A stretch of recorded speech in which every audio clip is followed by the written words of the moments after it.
அதாவது தென்னைக்குள்ளே கூடுமான வரைக்கும் பார்க்க தவிர்க்கிறது நல்லதுங்கிறது என்னோடய கருத்துங்க. ஏன்னா முழுமையான அறுவடை நீங்கள் எடுக்கிறது கொஞ்சம் சிரமம். ஏன்னா ரெண்டுமே ஒரே வகை, ஒரே ஃபேமிலி சேர்ந்த வகை மரங்கள். இது ரெண்டுக்கும் ஒரே விதமான சத்துக்கள், ஒரே விதமான நீர்வளம், எல்லாம் வெயில் ஒரே மாதிரி வேணும். அப்போ ரெண்டு போட்டி போட்டு வளருங்க. எப்போ பாக்கு தென்னையோட வளர்ச்சி டச் நிலை அடைதோ அப்போ தான் காப்பே வருங்க.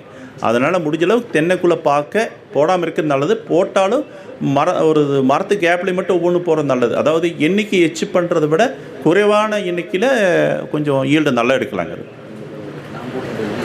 அப்படி போடணும்னா அந்த நடுவில் இருக்கிற பாக்கு மரத்தை எடுத்துட்டு தான் இது போட முடியும். அதிகப்படியாக நிலம் இருந்ததுனால காய்க்காது. நிழலும் வெயிலும் சரி அளவில் சரிசம அளவில் இருக்கணும். சார், இந்த செடிக்கு நீளம் அகலம் எவ்வளோ போடணுங்க? அது நீங்கள் ஒரு குறைஞ்சபட்சம் 26க்கு 26 வைக்கணுங்க. அதிகபட்சம் ஒரு 32 வரைக்கும் போகலாங்க. ஆழம் நில மட்டத்தில் தான் நட்டணுங்க. எக்காரணத்துக்கு கொண்டு குழி ஆழமாக போட்டக்கூடாது. நீங்கள் 3 அடி எடுத்தாலும் மண்ணை நிறவிட்டு நட்டும்போது, செடி நட்டும்போது பூமியோட அளவு மேல் மட்டம் என்ன இருக்கோ அந்த மட்டத்தில் தான் செடி நடவு போடணுங்க.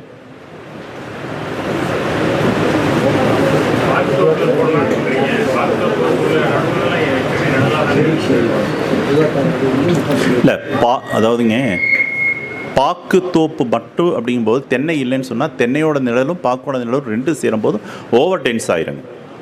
பாக்கு மரத்துக்குள்ளே போடும்போது வெயில் குறைஞ்சது 50% கிடைக்கும். சின்ன செடி சின்ன மரமாக இருக்கும்போது நிழல் அதிகமாக இருக்கும். அதே ஒரு 6 வருஷம் 7 வருஷம் ஆகும்போது நிழல் அந்த சோகனுடைய அளவு லென்த்து குறையும் போது நிழல் வெயில் அதிகமாக வந்துடும் உள்ள.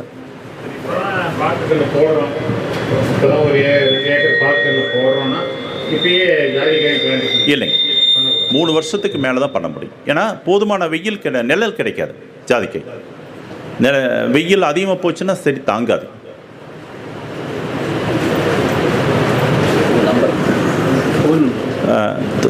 ஃபோன் நம்பருங்க 98 427 68 711 11 98 427 68 711 ரத்தின சபாபதி. வேற ஏதாவது சந்தேகங்கள் இருக்குங்களா? சொல்லுங்க. 2 பக்கத்தில் தான் இருக்கு. ஆமாம், இப்போ 2 வருஷம் ஜாதிக்காங்க.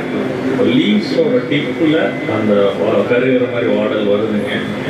அதுக்கப்புறம் அப்படியே கிராஜுவலாக ஒரு செடி காய மாதிரி ஆகுது.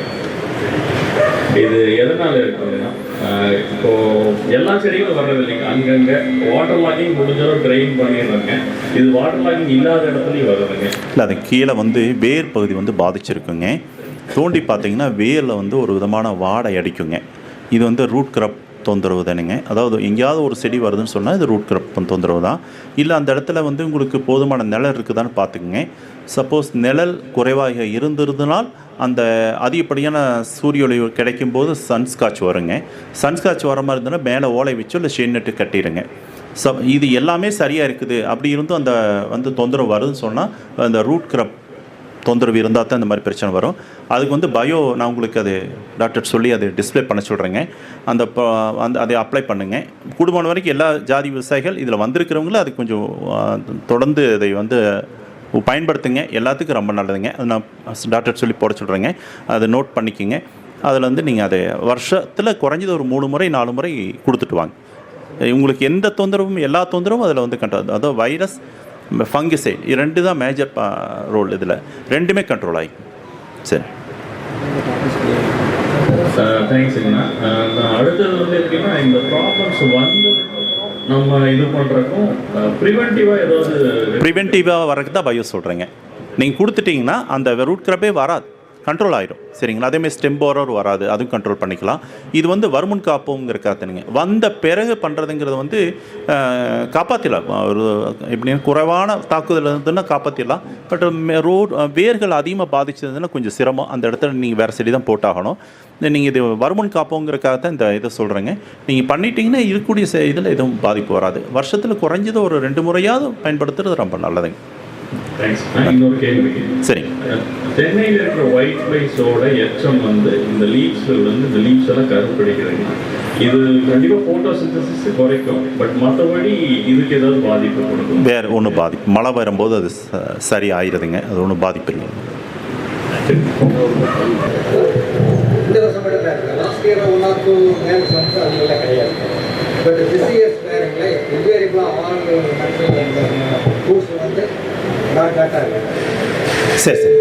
இந்த வெயிலோட தாக்கத்தினால இந்த ரெண்டு வருஷமாக வந்து நமக்கு புதுசாக தொந்தரவுகள்லாம் வருதுங்க.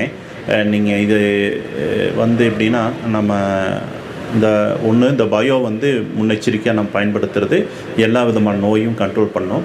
அதுபோக நான் சொன்னேன் இல்லைங்களா, seaweed, humic acid, amino acid இதெல்லாம் ஸ்ப்ரே கொடுத்தீங்க, அது எல்லாமே உங்களுக்கு மோஸ்ட்லி கண்ட்ரோல் ஆகிடும்.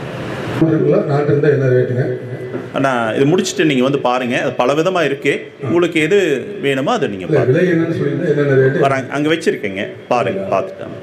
அதாவது 100 ரூபாயிலேருந்து 200 வரைக்கும் இருக்குது. 100 ரூபாயிலேருந்து 200 வரைக்கும் இருக்குது. ஆமாம், அந்த சாதாரண பட்டிங் பண்ணாத நாற்று இந்த 100 பட்டிங் பண்ணது வந்து 1000 ரூபா, 1200 ரூபா, ரெண்டு விதமாக. ரவுண்ட் லீஃப் வெரைட்டி வந்து 1000 ரூபாய்ங்க. 5 கிராம் வெரைட்டி வந்து 1200 ரூபாய்ங்க.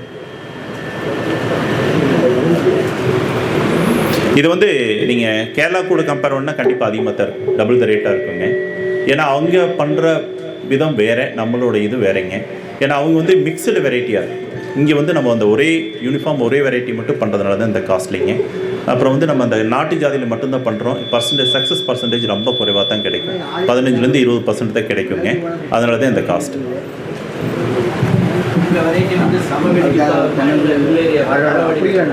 தாளவாடிக்கு ரொம்ப அழகாக வரும்.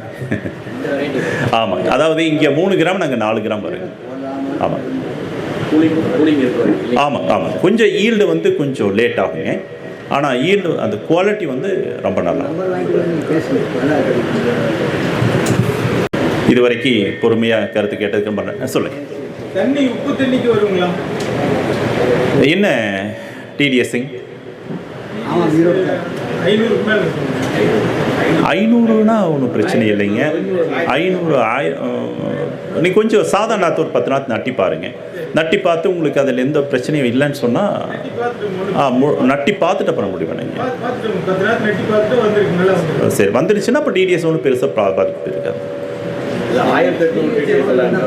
1800 பார்க்கணுங்க. நீ ட்ரையலாக நட்டி பார்த்து முடிவெடுக்க முடியும். ஆமாம்.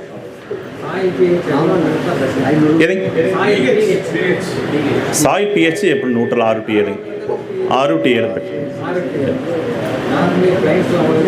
சரி சரி. கொஞ்சம் 7.5 8 இருந்துச்சுன்னா அதுக்கு தகுந்த மாதிரி கொஞ்சம் நம்ம மண் வளத்தை கூட்டணும். 5 இருந்துச்சுன்னா அதுக்கு தகுந்த மாதிரி மண் வளத்தை கூட்டணும்.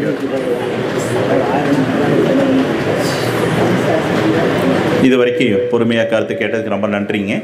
இன்னும் ஏதாவது சந்தேகங்கள் இருந்துன்னா நீங்கள் கடைசியில் முடியும் போது கேளுங்க, உங்களுக்கு அதுக்கு உண்டான விளக்கத்தை சொல்கிறேன். நன்றி, வணக்கம்.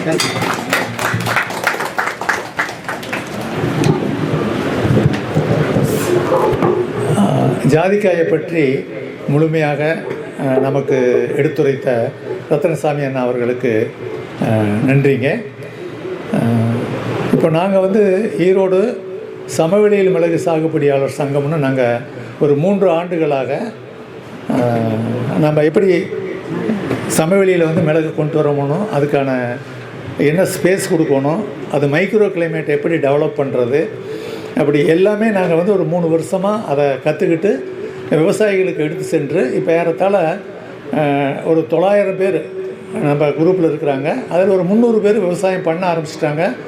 இப்போ ஒரு 300 பேர் வச்சிட்ருக்காங்க, இன்னொரு 300 பேர் கற்றுக்கிட்டு இருக்காங்க. அதை இதில் நீங்கள் இணைஞ்சு நீங்களும் பயன்பட்டுருக்கலாம். அடுத்தது வந்து இப்போ நம்ம ஜாதிக்காயும் நம்ம கொண்டு வர முடியும் அப்படிங்கிறதுக்காக அவர் டாக்டர் ஃபார்மில் வந்து அவர் ஜாதிக்காய் போட்டிருக்காரு. இதையும் நம்ம இன்டர்கிராப்பாக பண்ண முடியும். அது மிளகுக்கு அதுக்கு சம்மந்தம் இல்லை. அந்த ஸ்பேஸிங் வந்து இது மிளகு மேலே போயிடுது, அது ஒரு அடுக்க போயிடுது. ஸோ நம்ம கீழே வந்து நம்ம ஜாதிக்காய் வைக்கலாம் அப்படிங்கிறதுனால இது ஒரு மாடல் ஃபார்மாக காமிக்கிறதுக்காக நம்ம இங்கே இந்த மீட்டிங் போட்டிருக்கிறோம். இது அதாவது விவசாயத்தில் வந்து நம்ம பல அடுக்கு விவசாயத்தை பண்ணி நம்ம எப்படி உற்பத்தியை பெருக்கி லாபத்தை எடுக்கலாம் அப்படிங்கிற ஒரு தேடலில் வந்து 1 by 1 பண்ணிகிட்ருக்குறோம். இது அனைத்தும் நம்ம இயற்கை விவசாயத்தில் தான் சாதிக்க முடியும். இதை எல்லோரும் மனசில் வச்சுக்கோங்க. ஆர்கானிக்கை விட்டுட்டு நீங்கள் போனீங்கன்னாக்கா, களைக்கொல்லியோ அல்லது பூச்சி மருந்து அடிச்சிங்கனாக்கா உங்கள் விவசாயம் நாசமாக போயிடும். இது உறுதி. ஒரு உதாரணத்துக்கு தேக்கு மரத்தில் வந்து ஒருத்தர் வந்து 600 மிளகு செடி ஏற்றிருந்தார். ஏற்றி அவர் 6 வருஷம் காய்ச்சிக்கிட்டு இருந்த மரம் செடி. அவர் விட்டுட்டு அவர் பொண்ணு வீட்டுக்கு நீங்கள் இதை பார்த்துக்கிடான்னு தோட்டத்துக்காரங்கிட்ட சொல்லிவிட்டு, தோட்டத்தை வேலை செய்யணுன்னு சொல்லிவிட்டு, இல்லை காட்டில் கொஞ்சம் பில்லெல்லாம் இருக்குது, இல்லை புடிங்கி விட்டு க்ளீனாக வச்சிருன்னு சொல்லிட்டு போயிட்டார். வந்து பார்க்கும்போது ரவுண்டாக படித்து காடு க்ளீன் ஆகிடுச்சு. 10 நாளில் எல்லா மிளகு செடியும் போயிடுச்சு. அப்புறம் எங்ககிட்ட சொன்னார், நாங்கள் போய் அப்புறம் அதுக்கு தண்ணி ஃபுல்லாக காடு பூரா தண்ணி நிறுத்தி தண்ணி வடிக்க வச்சு, அப்புறம் காப்பர் ஆக்சைடு குளோரைடு வாங்கி வேமு இது என்னென்ன இயற்கையில் அதை காப்பாற்ற முடியுமோ பண்ணி ஒரு 50% ஆஃப் மரத்தை காப்பாற்றணும்.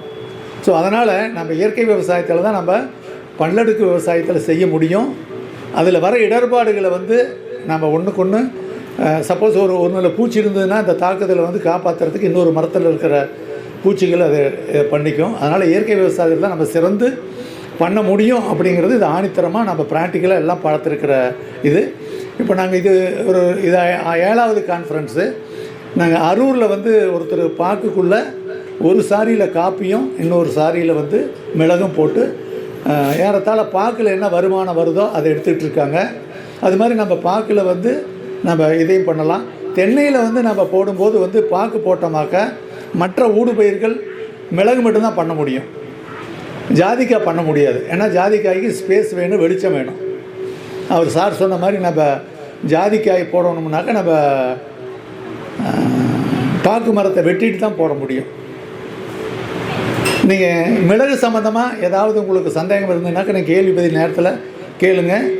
அது என்ன ரகங்கள் வைக்கலாம், அந்த மைக்ரோ கிளைமேட் எப்படி டெவலப் பண்ணுறது, இப்போ என்னென்ன நோய்கள் வரும், எப்படி தண்ணி பாய்ச்சறது, என்ன உரங்கள் கொடுக்கலாம் அப்படிங்கிறத பற்றி கேள்வி பதில் நேரத்தில் வச்சுக்கலாம். இது நம்ம மிளகை பற்றி நம்ம பேசுகிறதுக்கு இதில் சப்ஜெக்ட் எடுக்கலிங்க. இப்போ ஜாதிக்காயை பற்றி பேசிட்டாங்க. அடுத்து டீ டைம் முடித்த பிற்பாடுங்க வேஸ்ட் டீகம்போசரை பற்றியும் அதனுடைய உபயோகம், அது இல்லாமல் நம்ம ஒரு தடவை நம்ம ஒரு தாய்த்திறமை வாங்கிட்டோமாக்க எல்லா வகையான நுண்ணூட்டங்களையும் அது மூலம் தயார் பண்ணலாம் அப்படிங்கிறத பற்றி பேசுகிறதுக்கு கனக சபாபதி அவர்கள் வந்திருக்காங்க. அதை அவங்க பேச சொல்லலாம். இப்போ டீ டைம், டீ சாப்பிட்றலாங்க. அதுக்குள்ளே நீங்கள் டீ சாப்பிட்டு இந்த பண்ணையை ஒரு சுற்றி பார்த்துட்டு வாங்க. நன்றி, வணக்கம்.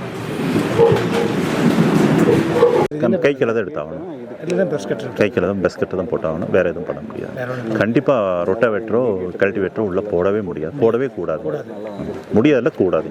ஏன்னா வேர் பூரா மேல் மட்டும் சளி வேறுங்க, அறுபட்டுருச்சுன்னா செடி பாதிக்கும். ஒன்ஸ் ஸ்ட்ரெஸ் ஆகிடுச்சுன்னா உங்களுக்கு கீழே வந்து பாதிக்கும். இப்போ சார் நீங்கள் பார்க்க வச்சாச்சு, நீங்கள் அண்ணா வந்து நம்ம செடியும் போட்டிருக்காங்க, பழைய ரகம் வச்சுருக்காங்க, அவருடைய அனுபவத்தை கேட்டுக்குங்க. அவரோட எனக்கு தெரியும், முன்னாடி பார்த்து பேசியிருக்கேன் அவர்கிட்ட. நீங்கள் கொஞ்சம் பேசுங்க, ஏன்னா அப்போ தான் டிஃப்ரென்ஸ் என்னன்னு தெரியும். நம்ம பட்ட கஷ்டம் மற்றவங்க விடக்கூடாதுங்க, இல்லைங்களா? ஃபஸ்ட்டு வந்தாங்க. நீங்கள் எதை பண்ணாலும் அந்த ஒரு வெரைட்டியில் போகணும். மிக்சடாக போனோம்னாவே வந்து நமக்கு மார்க்கெட்டிங்கில் பெரிய பிரச்சனைங்க. பாருங்கள், அவங்கெல்லாம் ரொம்ப கஷ்டப்பட்டு பண்ணுறாங்க, சரிங்களா? நாங்கள் இந்த FPO மூலிமா தான் மார்க்கெட் பண்ணிகிட்ருக்கோம். ஆனால் 100 பேர் வந்திருக்கும் போது 10 பேருக்கு வந்து லீஸ்ட் ரேட் வரும். உழைப்பில் குறைவில்லை, உழைப்பில் குறைவில்லை, எல்லாம் ஒரே மாதிரி தான் பண்ணுறாங்க. ஒருவேளை இவங்க எச்சா கூட பண்ணுவாங்க. ஆனால் ப்ராடக்ட்டு வந்து குவாலிட்டி கொண்டு வர முடியலைன்னா ரேட்டு வந்து நமக்கு இதாக போயிடும், அவ்வளோ உழைச்சது வேஸ்ட்டால போகும். ஆமாம், அதனால தான் வந்து நீங்கள் அவகோடானா அர்க்கா சுப்ரீம் ஹாஸ், வேறு எதுவுமே நம்ம வேறு எதுக்குமே நம்ம போகவே கூடாதுங்க. ஏன்னா ப்ரூவன் மார்க்கெட்டில் வந்து அதான் அடாப்ட் ஆகுதுங்க. மற்றது எல்லாமே பொல்லாங்கு சொல்லிட்டு ஒரு வெரைட்டி இருக்குது, இங்கே புதுசாக நிறைய வருதுங்க. நீங்கள் யூடியூப் போட்டிங்கன்னு வச்சுக்கோங்களேன், நிறைய வருங்க. இது எல்லாமே மார்க்கெட்டில் இருக்கா, ஒன்று மார்க்கெட்டில் போகுதா, ரெண்டாவது வந்து இதை நமக்கு கல்டிவேட் பண்ணி சக்ஸஸ்ஃபுல்லாக ஃபார்மிங் எங்கேயாவது இருக்குதா, இதெல்லாம் பார்க்கணுங்க. அங்கே இது ஒரு செடி 2 செடி வச்சுருக்காங்க. அதை வச்சு நம்ம வந்து ஒரு இது பண்ண முடியாதுங்க, பண்ணவே முடியாது. பாருங்க இவங்க ஃபாதர்லாம் பார்த்தீங்கன்னா நிறைய ட்ராவல் பண்ணியிருக்காங்க, நிறைய வெரைட்டிஸ் பண்ணியிருக்காங்க. ஆனால் நாங்களும் பார்த்தீங்கன்னா இங்கே போனாலும் கொண்டு நட்டுறோம், பார்த்து நட்டுவோம், 4-5 வருஷம் வச்சு கொடுங்குவோம். ஏன்னா அது வந்து இங்கே நம்ம கிளைமேட் செட் ஆகாது, ஈல்டு வராது. அதனால் இப்போ நீங்கள் எஃப்ஐயில் கொடுக்குறீங்க, அவங்க வந்து இதை பேசிக் க்ரைட்டீரியா வச்சுருப்பாங்களே நட்மேக்கு இந்த மாதிரி இருக்கணும்? இல்லைங்க, நாங்கள் போன வருஷத்துக்கு முன்னத்த வருஷம் பார்த்தீங்கன்னா 23ல் 1 குவாலிட்டி 1 ப்ரைஸ்ன்னு ஃபிக்ஸ் பண்ணோம். பாருங்க அவர் கொடுத்துட்டு இருக்கிறதா கேளுங்க. அப்போ வந்து அன்னைக்கு வந்து அந்த குவாலிட்டி பேராமீட்டர்ஸ் எல்லாத்துக்கும் அப்ளிகபிள் ஆச்சு.